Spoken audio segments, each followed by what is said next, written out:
Buenos días, hermanos. El Señor me los bendiga. Siempre le doy gracias a Dios porque es un privilegio exponer su palabra a su pueblo. Hoy vamos a seguir con estos mensajes positivos del Evangelio de Marcos, y ya hemos llegado a Marcos 9 y vamos a ver los versículos del 14 al 29. La vida cristiana es una vida de fe, hermanos. El apóstol Pablo escribió a los corintios que como creyentes andamos por fe y no por vista. Y eso lo vemos en segunda de los Corintios 5:7. Y asimismo le escribió a los Gálatas y le dijo que lo que ahora vivo en la carne, lo vivo en la fe del Hijo de Dios. Gálatas 2:20. Así que, hermanos, los creyentes somos salvos por fe, somos santificados por fe y mantenemos la esperanza de gloria por fe. Todo lo que hacemos es por fe. Ahora, esta fe no es perfecta, hermano, pero es suficiente. No debido a la capacidad humana, sino porque es un regalo de Dios. Efesios 2:8 y 9 dice: porque por gracia sois salvos por medio de la fe, y esto no de vosotros, pues es don de Dios, no por obra, para que nadie se gloríe. Así que estamos viendo, hermanos, que caminamos por fe y vivimos por fe. Es una fe probada, es una fe anclada en el testimonio de la palabra de Dios, la cual dice en segunda de Pedro 1:19 que esta palabra es la palabra profética más segura. Yo digo que es la única segura. Así que, siguiendo el estudio en Marcos, los discípulos habían caminado ya durante 2 años al lado de Jesús. Habían estado realmente en la presencia del Hijo de Dios. Le habían visto reaccionar ante personas de diferentes formas, ante situaciones. Habían oído la enseñanza, viéndolo a él predicar y enseñar ahí mismo. Y habían sido testigos de sus milagros. Qué gran bendición es, hermano, caminar con Jesús. Ver sus milagros, ver todo ahí palpablemente. Así que ellos habían vivido por 2 años viendo, de vista. Pero ahora muy pronto tendrían que vivir por fe. Después de la muerte de Jesús, los discípulos tendrían siempre el recuerdo de lo que habían visto y vivido de Jesús. Ese recuerdo sería enriquecedor y sería reforzado por el Espíritu Santo, permitiéndoles a ellos, hermanos, y a sus colaboradores dejar las constancias escritas en los evangelios y explicarlo más profundamente o con detalles en las epístolas. Pero Jesús, hermanos, ya no estaría con ellos presencialmente. Jesús le hablaría a ellos a través de su palabra y le daría poder del Espíritu Santo. Así que a medida que el Señor se dirigía hacia Jerusalén, hacia su muerte, hacia su resurrección y su ascensión, enseñaba a los discípulos una serie de lecciones diseñadas como preparación para ellos, para que ministraran en su ausencia. Estas lecciones estaban delimitadas por enseñanzas sobre la fe, de las cuales le vamos a hablar hoy. Este mensaje que tenemos hoy va a hablar sobre esa fe que ellos tenían que tenían que hacerla fuerte en el Señor. El Señor también en estos 2 años le enseñó la humildad, le enseñó la gravedad del pecado, le enseñó sobre las riquezas terrenales y le enseñó la verdadera riqueza que ellos tienen que buscar. Le enseñó, hermanos, el servicio sacrificial y luego una lección que ahora va a empezar sobre la fe. Jesús no estaba presente cuando comenzó este incidente que vamos a ver hoy, del versículo 14 al 29. Jesús no estaba con ellos cuando esto empezó. Por lo que los discípulos fueron retados a caminar por fe y no por vista. Lamentablemente, vamos a ver que ellos fallaron en este primer intento sobre la fe. Ellos estaban todavía en ese proceso de formación, caracterizado por una falta de entendimiento y una fe superficial. Si ustedes recuerdan, hermanos, en Marcos 8, versículo 17, el Señor les había reprendido ya. Dice, y entendiendo Jesús les dijo, ¿qué discutís? ¿Por qué no entendéis? ¿Por qué no tenéis pan? ¿No entendéis ni comprendéis? ¿Aún tenéis endurecido vuestro corazón? Y el versículo 21, miren lo que dice. Y le dijo, ¿cómo aún no entendéis? Ellos no habían todavía fortalecido esa fe que debían de tener ya preparada. Así que ahora llegamos a Marcos capítulo 9, versículo del 14 al 29 y vamos a leerlo, hermanos. Dice así, cuando llegó a donde estaban los discípulos, vio una gran multitud alrededor de ellos y escribas que disputaban con ellos. Y enseguida toda la gente, viéndole, se asombró y corrieron a él, le saludaron. Él les preguntó, ¿qué disputáis con ellos? Y respondiendo uno de la multitud dijo, Maestro, traje a ti mi hijo, que tenía un espíritu mudo, el cual donde quiera que le toma, le sacude y se va secando. Y dije a tus discípulos que lo echasen fuera y no pudieron. Y respondiendo él, les dijo, oh generación incrédula, ¿hasta cuándo he de estar con vosotros? ¿Hasta cuándo os he de soportar? Traédmelo. Y se lo trajeron, y cuando el espíritu vio a Jesús, sacudió con violencia al muchacho, quien cayendo en tierra se revolcaba echando espumarajo. Jesús preguntó al padre, ¿cuánto tiempo hace que le sucede esto? Y él dijo, desde niño. Y muchas veces le echa en el fuego y en el agua para matarle. Pero si puedes hacer algo, ten misericordia de nosotros y ayúdanos. Jesús le dijo, si puedes creer, al que cree todo le es posible. E inmediatamente el padre del muchacho clamó y dijo, creo, ayuda mi incredulidad. Y cuando Jesús vio que la multitud se agolpaba, reprendió al espíritu inmundo diciéndole, espíritu mudo y sordo, yo te mando, sal de él y no entres más en él. Entonces el espíritu, clamando y sacudiendo con violencia, salió y él quedó como muerto, de modo que muchos decían, está muerto. Pero Jesús, tomándole de la mano, le enderezó y se levantó. Y cuando él entró en casa, sus discípulos le preguntaron aparte, ¿por qué nosotros no pudimos echarle fuera? Y él le dijo, este género con nada puede salir sino con oración y ayuno. Este es el consejo de Dios.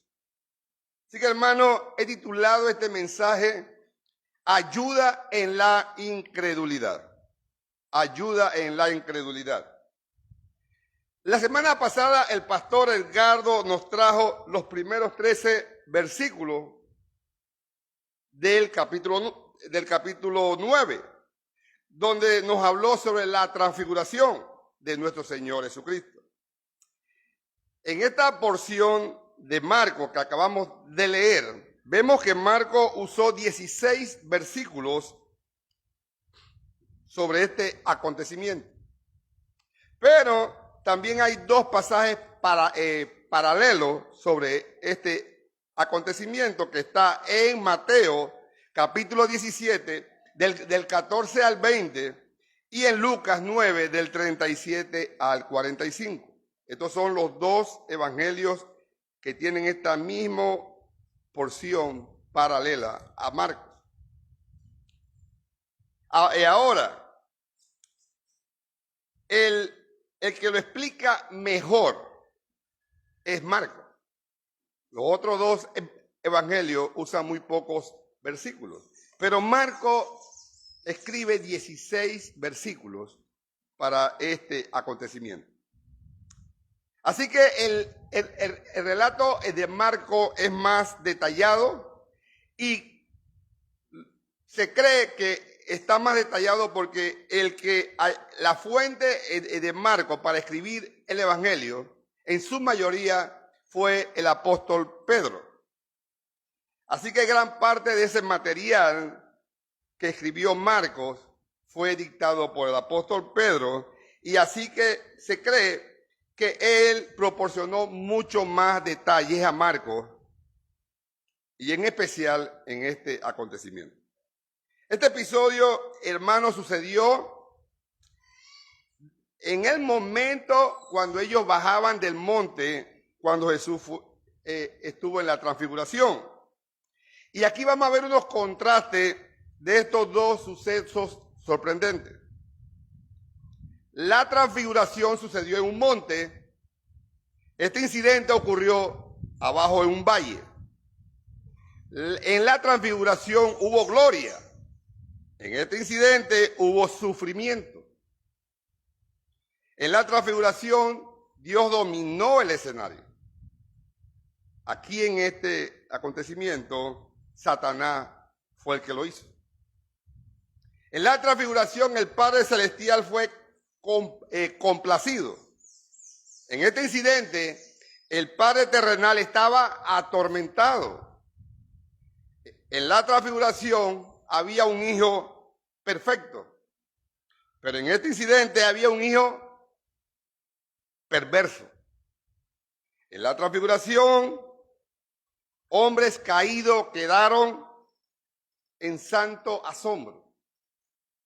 En esta escena de la historia hubo un hijo caído en horror malvado. Estamos viendo todo esto, sucesos que pasaron, unos en la transfiguración en el monte y otros en el valle. Así que hay que estar claro también, hermano, que en la transfiguración estaban con Jesús 3 discípulos o 3 apóstoles que subieron a orar con el Señor. Ellos estuvieron gozosos viendo la gloria de Dios. Ellos vieron la gloria de Jesucristo.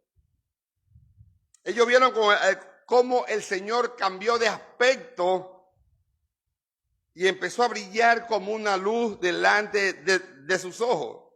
Y escucharon una voz del cielo que le dijo: este es mi hijo amado, a él oíd. Este es mi hijo esperado, este es mi hijo que anunciaron los profetas en el Antiguo Testamento. A él oíd. Así que en toda esta belleza que estaba sucediendo en la transfiguración, el apóstol Pedro se emocionó de gozo y quería hacer unas enramadas para Elías, para Moisés y para Jesús, para que se quedaran con él ahí. Ya él pensaba que eso era todo, que todo terminaba ahí, ya pensaba Pedro. Pero no quería que ese momento glorioso se fuera, hermano. Sin embargo, mientras esto está pasando en el monte, cuando ellos descienden, hay una multitud esperando a Jesús. 9 de los discípulos de Jesús estaban abajo en el valle. Entonces podemos ver que 3 discípulos estaban contemplando la gloria de Dios y en el mismo momento en el valle, los otros 9 estaban llenos de incredulidad, incluyendo la multitud que los rodeaba.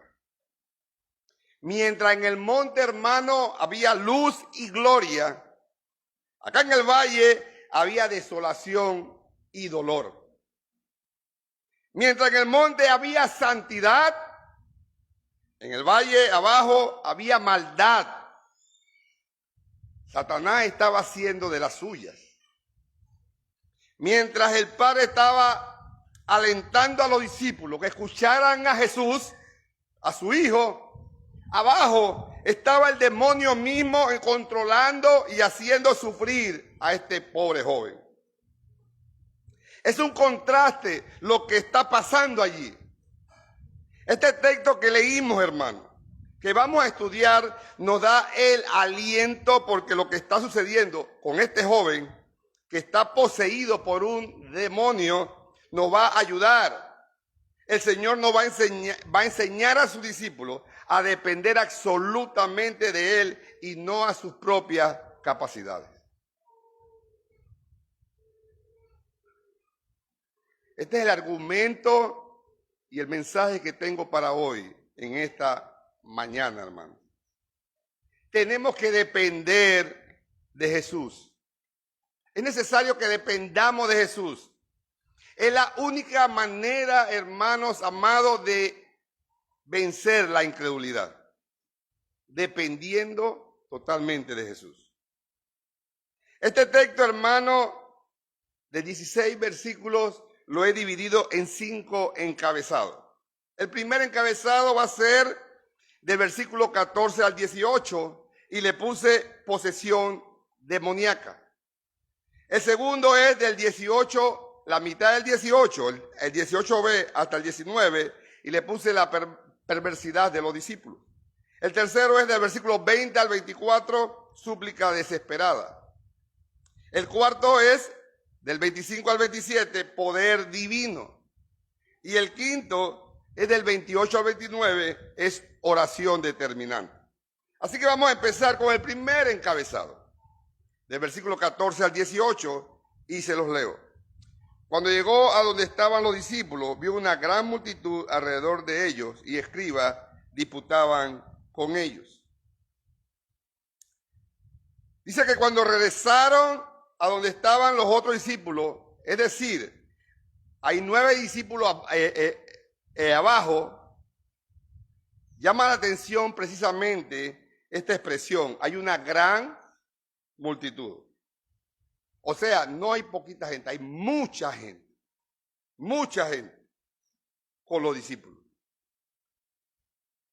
Y dice que alrededor, y escribe, y enseguida, versículo 15, y enseguida toda la gente viéndolo se asombró y corrió a él y le saludaron.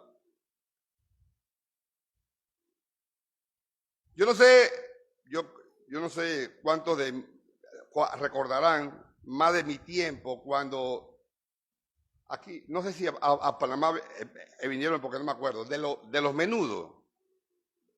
Yo me acuerdo que cuando la gente escuchaba los menudos, eso era una locura.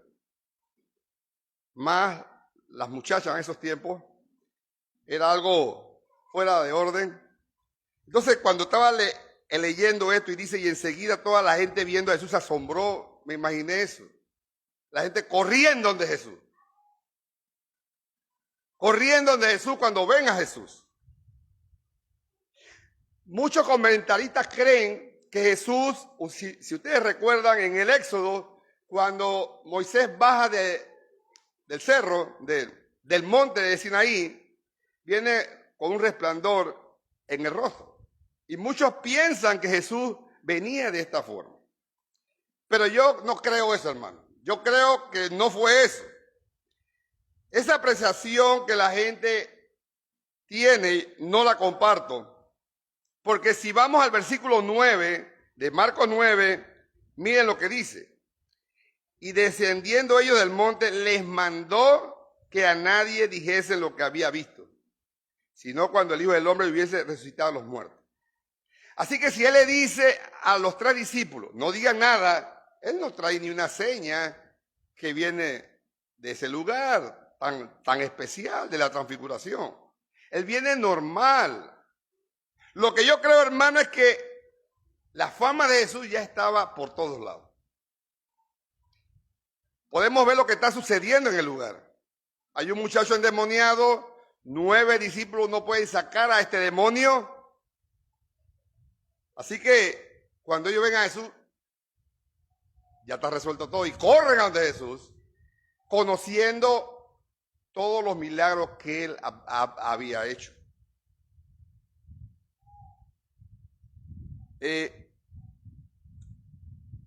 Quiero decirle, hermano, que la multitud, dentro de la multitud había una discusión entre los escribas y los 9 discípulos que estaban allí esperando a Jesús.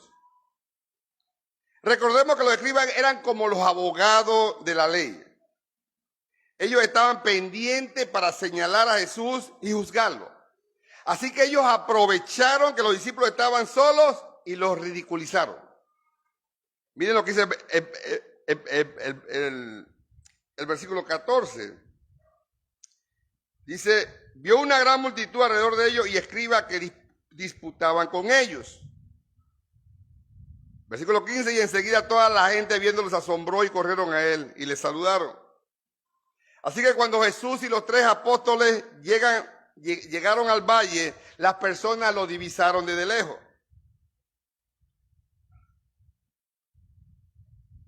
Jesús llega, hermano, en defensa de sus discípulos.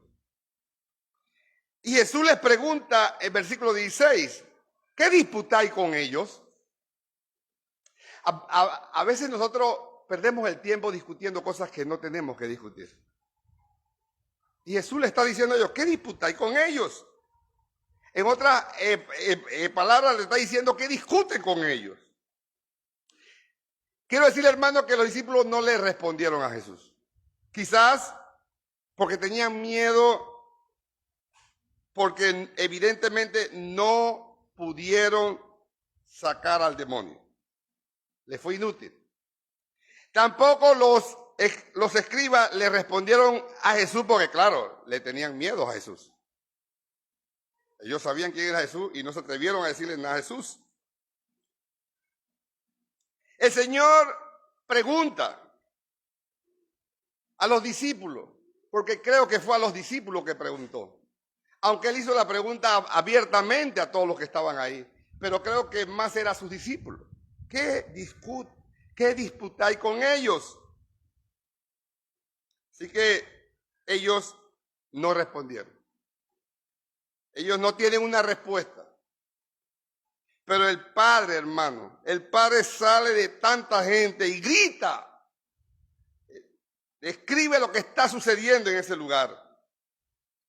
Y Él es el que le responde a Jesús, versículo 17.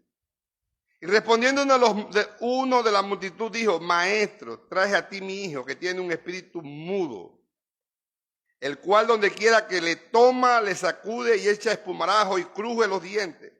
Y se va secando y dije a tus discípulos que lo echasen fuera y no pudieron.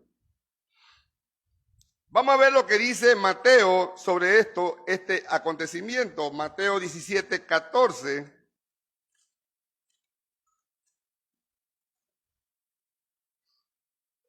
Mateo 17, 14 dice, cuando llegaron al gentío, vino a él un hombre que se arrodilló delante de él diciendo, este hombre le responde a Jesús y se arrodilla ante Jesús.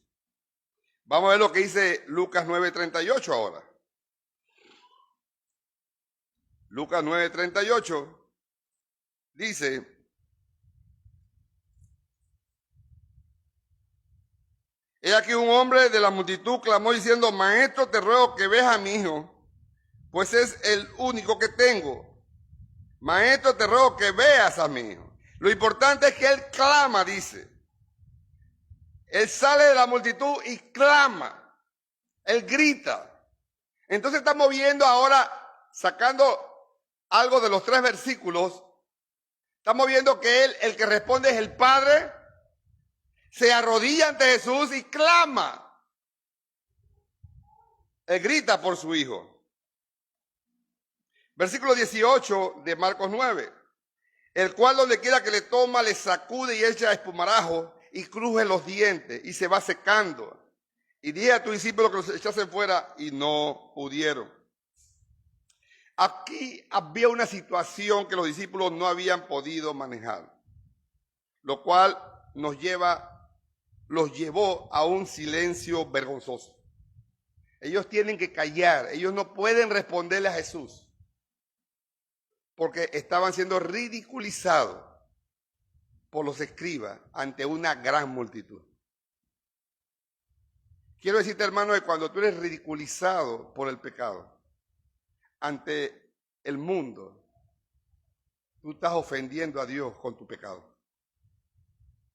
Con todo el pecado que tú hagas, ofende a Dios. Y esto es lo que estaba pasando aquí. Los escribas estaban ridiculizando a los discípulos, pero si lo vamos a ver, era yendo contra Jesús. Porque al ridiculizar a los discípulos, están ofendiendo a Cristo. Y eso sucede con nosotros. Cuando pecamos, estamos ofendiendo a Cristo. Y esto me lleva al segundo encabezado. Versículo 18b y 19, que es la perversidad de los discípulos.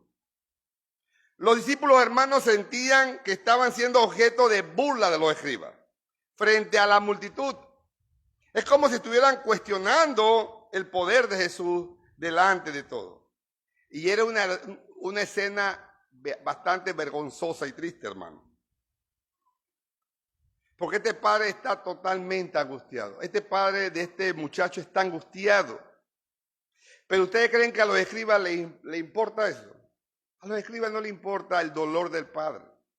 A los escribas no le importa el muchacho endemoniado. A ellos lo que les importaba era ridiculizar a los apóstoles. El fracaso de los discípulos de echar fuera al demonio era sorprendente, hermano. Ya que Jesús le había dado a ellos un poder sobre los demonios. Ya Jesús le había dado el poder. ¿Qué pasó? Marcos 6, vamos a ver lo que dice Marcos 6:7.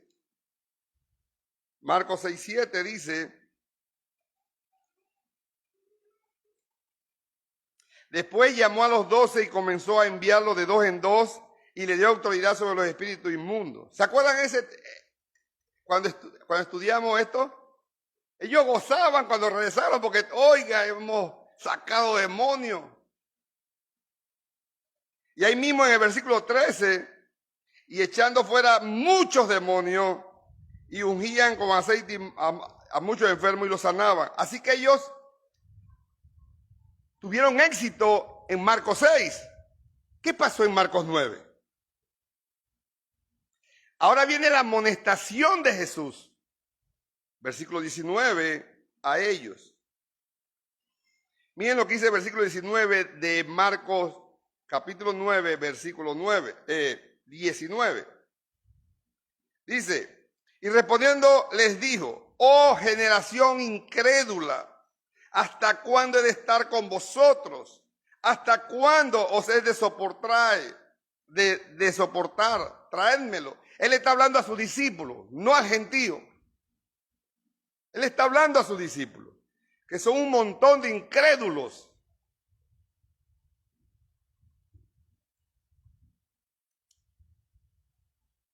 Dicha amonestación, hermano, da a conocer que la causa de que no pudieron expulsar los demonios, el demonio, fue por su incapacidad de creer. Esa interjección representa, hermano, emoción de parte de Jesús, pero por la debilidad de los apóstoles, pero una emoción de dolor de parte de Jesús, por lo que estaba sucediendo. Si vamos a Lucas 9:41, Miren lo que sucedió en ese instante. Aquí Jesús le dice a ellos algo más fuerte. Lucas lo vio o lo captó mejor. Dice, oh generación incrédula y ¿qué? Y perversa. Palabra fuerte, hermano. ¿Hasta cuándo he de estar con vosotros y os he de soportar? Trae acá a tu hijo. Jesús le dice a sus apóstoles, generación incrédula y perversa. Después de todo el tiempo que había pasado con él, tal falta de confianza es inexcusable. El monólogo de Jesús, hermano, ¿hasta cuándo es estar con vosotros? ¿Hasta cuándo es de soportar? Fue una expresión de exasperación santa, al igual que sus reproches. Si ustedes ven atrás de Marcos, él les decía, hombres de poca fe. Tenían una fe muy débil, hermano.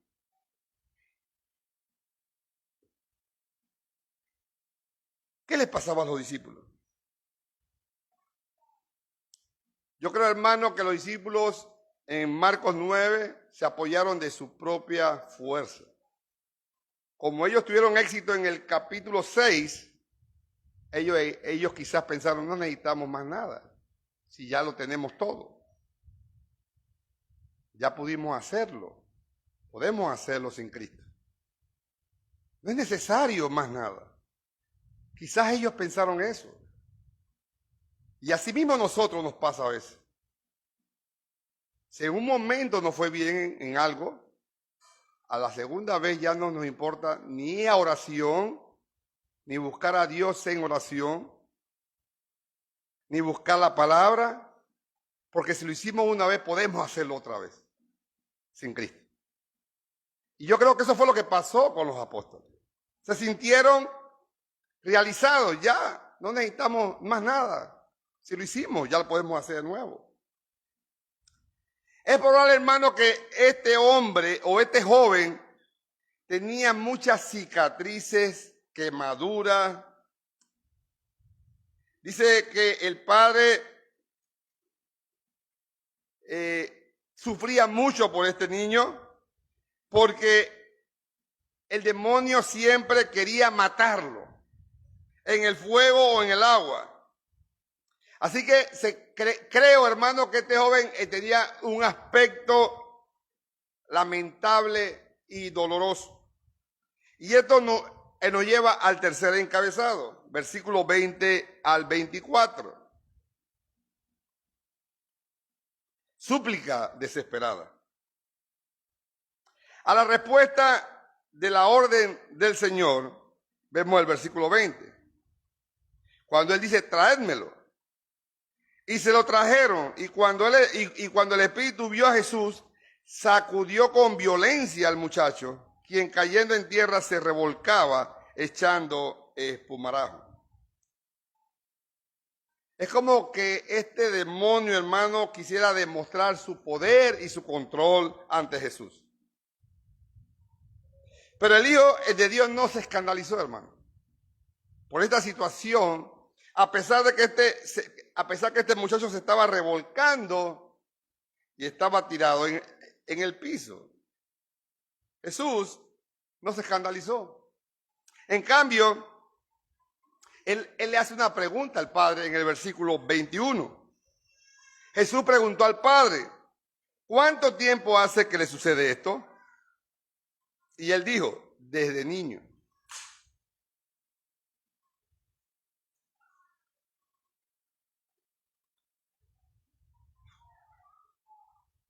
El Señor está concentrado, hermano, en la necesidad del Padre.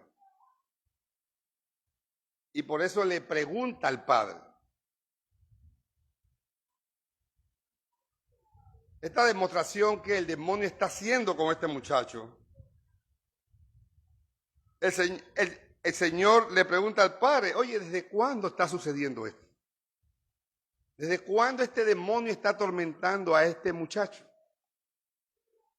Ahora, no es que el Señor tenía falta de información, no, hermano. Él es omnisciente, omnipotente, él sabe todo. Pero él quería desarrollar, hermano, esa fe en los apóstoles que estaban escuchando ahí. Y también él quería sobrellevar el dolor del Padre. Así que, hermanos, Jesús permitió que este hombre sufriente abriera el corazón ante él para mostrarle la comprensión y la misericordia que él tenía sobre ellos. La respuesta desde niño indica que este muchacho desde muy niño estaba siendo atormentado por el demonio. Y esto, hermano, quiero decirle que el demonio o el diablo aborrece a los niños. Tenemos que cuidar a nuestros hijos. Me encanta cómo la iglesia, cómo las madres y los padres aquí oran por sus niños. Inclusive cuando los tienen en el vientre todavía. Comienzan a orar por sus hijos. Y no paren, hermano. Sigan orando por sus hijos. Porque el demonio o Satanás odia a los niños. Aquí lo podemos ver. Este niño es atormentado desde bebé. Y dice que lo torturaba tirándolo al fuego. Así que el padre tenía que estar atento cada vez que pasaban por una caldera que usaban mucho en esos tiempos. Él tenía que estar atento al niño porque el niño se quería tirar al fuego. En esos tiempos había muchos estanques de agua para el ganado y para los camellos. Y cuando pasaban cerca de los estanques, ¿qué tenía que hacer? Atento con el niño porque se quería tirar en el estanque para ahogarse. Eso es lo que el demonio quería, matar al niño. Este espíritu, hermano, demoníaco quería destruir a ese bebé. Así que esa maldad era real, hermano. La fuerza de la oscuridad, de las tinieblas son reales. Y necesitamos proteger a nuestros niños. Necesitamos protegerlos. Necesitamos orar, como les dije hace un rato, orar por ellos. Hermano, oren por sus hijos. Oren por sus hermanos. Me encantan que oran por los niños. Me encanta mucho cuando oran por los niños. Así que, hermanos, este hombre, después de la experiencia que tuvo con los discípulos de Jesús, él está viendo que 9 discípulos de Jesús no pueden sacar a este el demonio. Miren lo que le dice a Jesús. Versículo 22. Y muchas veces le echa en el fuego y en el agua para matarle. Pero si puedes hacer algo, se lo repito, pero si puedes hacer algo, ten misericordia de nosotros y ayúdanos. Este hombre, viendo a 9 discípulos que no podían hacer nada, le dice a Jesús, si puedes. Si puede. Está dudando de Jesús. Él no está diciendo, tú puedes hacerlo, sino si puedes. Ese sí es un sí condicional. En este caso, el padre está medio creyendo y medio dudando. Este es un escenario de duda y por eso el Señor le responde. Pero antes de ver el versículo 23, quiero ver algo en el versículo 22.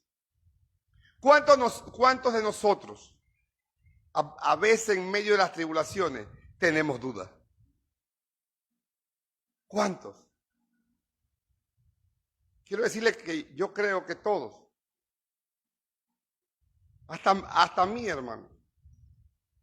Hay momentos que tenemos dudas. Y quiero decir, hermano, que todos llega un momento que la duda llega a nuestro corazón.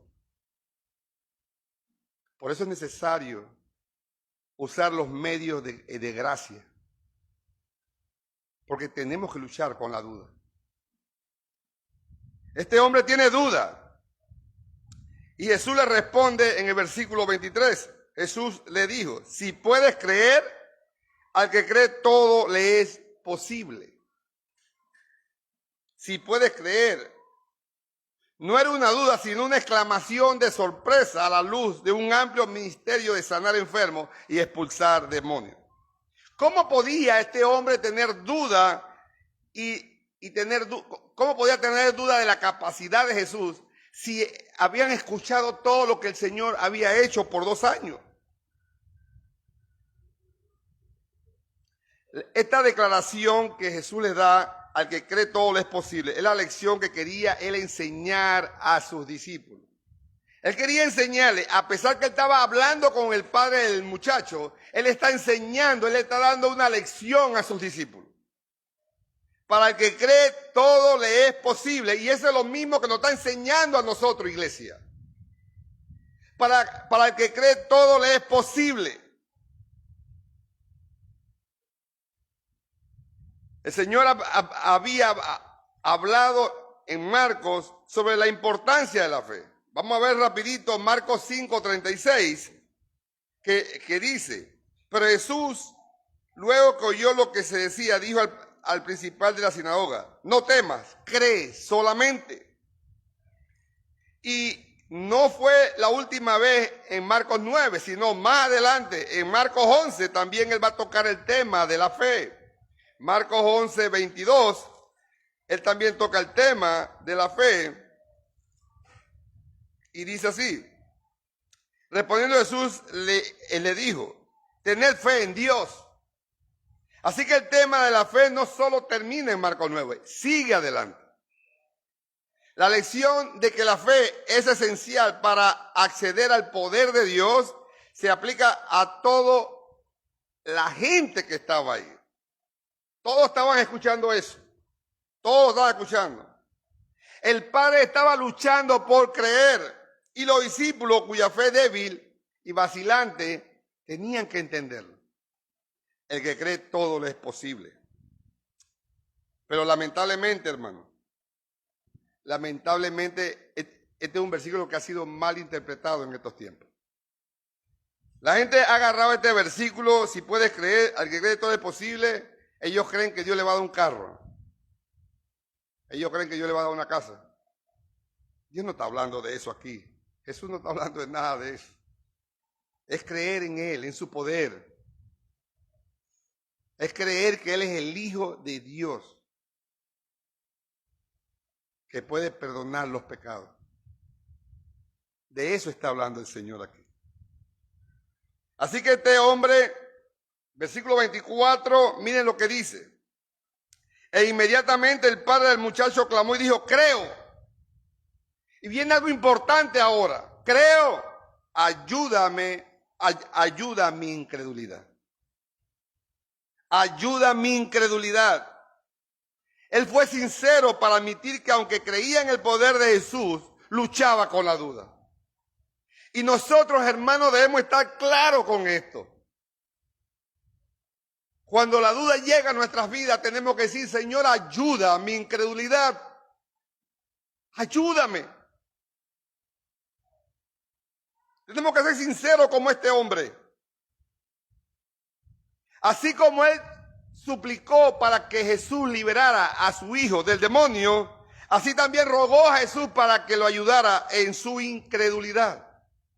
Qué bendición esa, hermano. El Señor no está limitado por la fe imperfecta. Hasta la fe más fuerte, hermano, hasta la fe más fuerte siempre está mezclada con una medida de duda. Ayúdame porque necesito y quiero confiar en ti. Eso deben ser nuestras oraciones, hermano, en medio de las tribulaciones. Ayúdame. Ahora, esta respuesta que le da el Señor: todas las cosas son posibles para el que cree, lamentablemente, como le dije, lo han mal interpretado. Pero debemos estar claros, hermano, que Jesús lo que trata es que entendamos que Él tiene toda autoridad de limpiar nuestros pecados.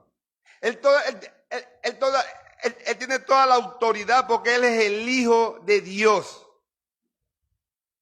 Él es el Hijo de Dios. Y algo importante: nosotros, hermanos, tenemos que someternos a su poder. Tenemos que someternos a su voluntad. Esto es importante para vencer la incredulidad. Muchas veces, hermano, Él no va a conceder lo que le pedimos porque no está de acuerdo a su voluntad. Y debemos estar claros con eso. Él solo nos va a conceder lo que está en su voluntad, no fuera de su voluntad. Así que este padre, cuando dice ayúdame a creer, es confiar plenamente en Jesús. Cuarto encabezado, versículo del 25 al 27, el poder divino. Versículo 25. Y cuando Jesús vio que la multitud se agolpaba, reprendió al espíritu inmundo, diciendo, espíritu mudo y sordo, yo te mando, sal de él y no entre más a él.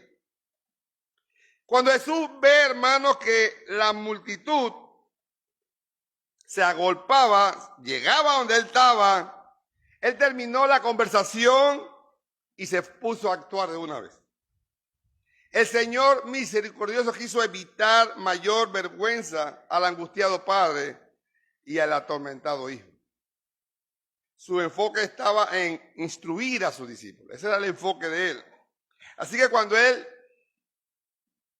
viendo al joven, él reprende al espíritu inmundo, diciendo al espíritu mudo y sordo, yo te mando, sal de él y no entres más en él.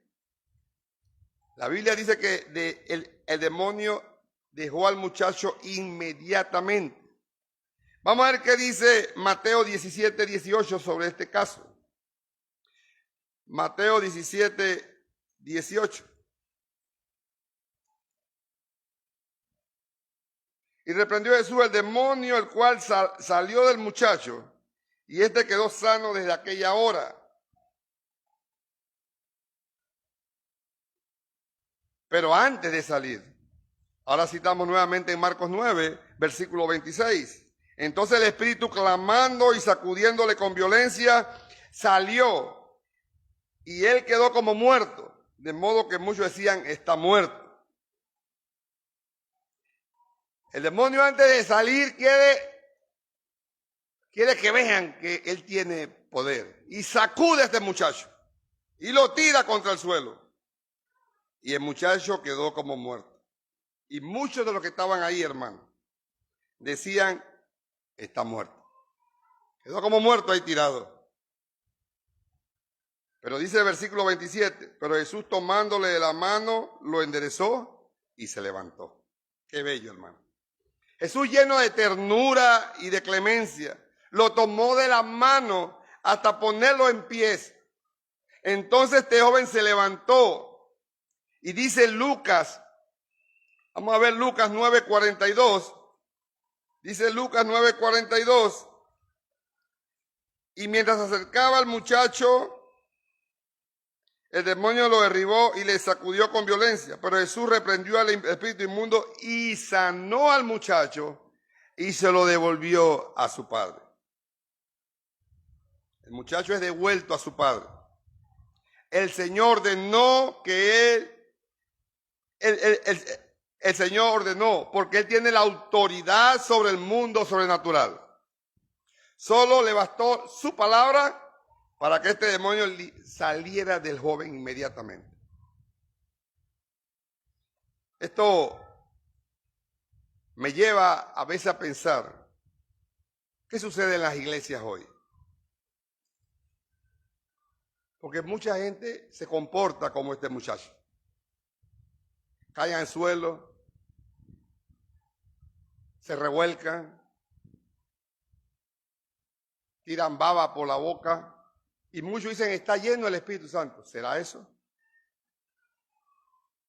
Aquí estamos viendo esta escena en Marcos 9, pero no es lleno del Espíritu Santo, es lleno de demonios.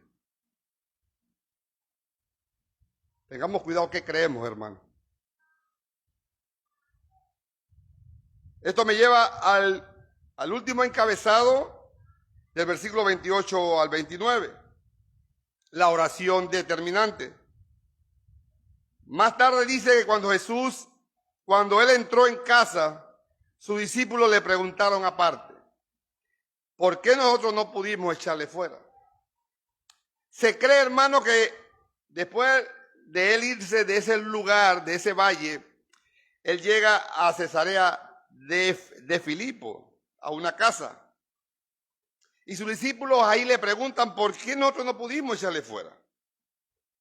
Ellos estaban desconcertados por su incapacidad de hacer eso en esta ocasión. Ya como vimos que ellos tuvieron éxito en el capítulo 6, Jesús le contestó el versículo 9 y le dijo, este género con nada puede salir sino con oración y ayuno. Este género, hermano, se refiere a un tipo particular de demonio. Con nada puede salir sino con oración y ayuno. La implicación es que involuntados por sus éxitos anteriores, como le dije, los discípulos dependieron de su propio poder y descuidaron la oración. Nosotros no podemos depender de lo que nosotros hayamos hecho en el pasado, donde fuimos por medio del Espíritu Santo, hicimos algo que llevó a los pies de Cristo una persona. Le hablamos a alguien de la palabra y las personas se convirtieron, llegaron a los pies de Cristo y ya nos sentimos fuertes nosotros. Ahora yo soy fuerte. No, hermano. Todo lo que hacemos es por medio del poder de Dios. Todo. Y siempre debemos depender de Él. La lección para los discípulos fue que la oración humilde y en dependencia de Cristo es la única vía para tener éxito. Para tener éxito. Es la única vía. Por medio de Cristo. Tenemos que depender totalmente de Cristo. La oración, hermano, es fundamental. Este es un medio de gracia que debemos de usar. La oración. Y qué difícil, hermano, a veces no queremos orar. A veces nos cuesta orar. Pero cuando nos cuesta orar es cuando más tenemos que hacerlo. Hay veces que no hace ganas de orar. Pero arrodíllese, busque un lugar aparte, diga, Señor, ayúdame a orar. Ahora que no quiero hacerlo. Es necesario. Quiero decirte, hermano, que si piensas que tus luchas, tu sufrimiento y tu dolor no le importan a Dios, recuerda que Jesús es compasivo. Él se compadece de ti si tu fe es débil. Deposita tu confianza en Cristo. Cuando te sientas desalentado, mira a Cristo, entrégale tus dudas porque Él es suficiente redentor, hermano. Cree solamente en Él y no te apoyes en tus propias fuerzas. Doy gracias al Señor, como les dije hace un rato, hermanos, que en esta iglesia hay un ejército de hombres y de mujeres que oran. Eso no me cabe ni la menor duda. Yo sé que hay mucha oración en este lugar. Porque si no fuera así, hermano, si no fuera así, con todo los años que han pasado, ya 17 años ya que han pasado, hoy no estuviéramos aquí predicando. Quizás hoy no existiera esto. Pero a ese ejército de hombres y de mujeres orando, el Señor ha tenido el privilegio de tenernos en este lugar, predicando y enseñando el Evangelio. Quiero hablarles si hay visitas hoy, si alguien nos visita. Quiero decirte que si tú estás aquí sin Cristo, tal vez tú estás en una situación muy similar a este padre, con el corazón lleno de dudas, pero viendo al mismo tiempo tu necesidad de creer. Ven a Cristo en arrepentimiento y fe. Mi ruego, hermano, amigo, mi ruego en esta mañana es que hagas exactamente lo mismo que hizo el Padre. Ve a Jesús y pídele que te ayude en tu incredulidad. Dile, Señor, yo tengo un corazón de piedra. Yo necesito que tú me transformes y me pongas un corazón de carne para poder creer. Ahora, para mis hermanos, hasta para mí mismo. Si en medio de las tribulaciones nos llega la duda, quiero decirte que Jesús es un gran Salvador y un gran Redentor. A Él le fue dado un nombre que es sobre todo nombre, para que en el nombre de Jesús se doble toda rodilla de lo que están en los cielos, en la tierra y debajo de la tierra. Y toda lengua confiese que Jesucristo es el Señor, para gloria del Dios Padre. Ruégale, hermano, y pídele que te ayude en la incredulidad. Pongámonos en pie, hermano. Padre Celestial, te alabamos. Padre, te damos gracias. Gracias, Señor, por tu palabra. Padre, te rogamos que nos ayudes en la incredulidad. Toda fe, aunque sea la fe más fuerte, está acompañada de la duda. Y van a haber momentos que vamos a dudar. Ojalá no sucediera, pero tú lo has permitido para que dependamos de ti. Ayúdanos, Señor, por los medios de gracia, estar siempre listos, luchando contra la incredulidad, luchando contra la duda. Ayúdanos, Señor. Ayúdanos, Padre. Necesitamos de ti totalmente. Gracias, Señor, por tu palabra. Gracias por enseñarnos la necesidad de buscarte. Enseñarnos que debemos de orar permanentemente. Gracias, Padre Celestial. Gracias por esta iglesia. Gracias por las visitas que están hoy. Ayúdalos, Señor, a que ellos reconozcan su pecado y puedan llegar a los pies de Cristo, humillados, pero buscando tu perdón, Señor, para que tú lo ayudes en esa incredulidad y les enseñes a creer en ti. Te damos toda la gloria, Señor, en el nombre de Jesús. Amén.